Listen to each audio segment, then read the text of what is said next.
Alam ba ninyo na ang copper wire ay nagre-react sa init at sa lamig?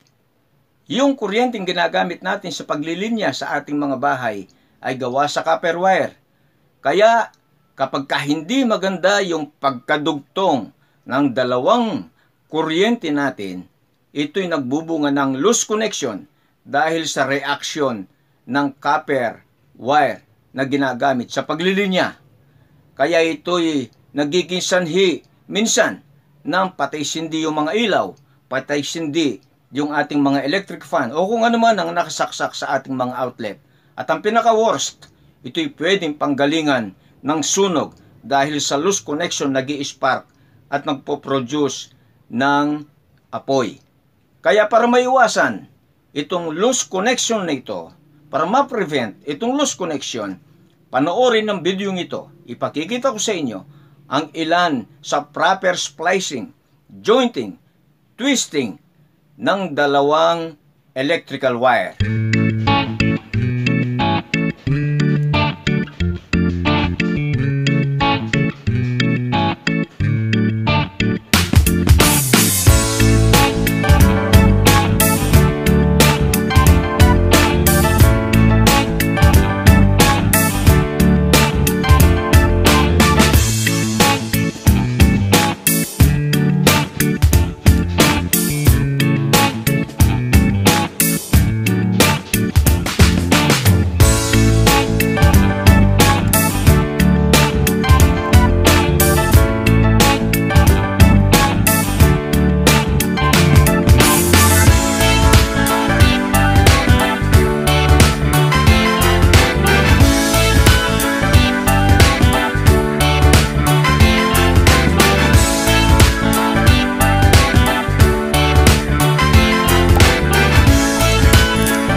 Yan ay ilan lamang sa mga proper splicing, jointing o twisting ng wire na pwedeng gamitin para ma-prevent yung loose connection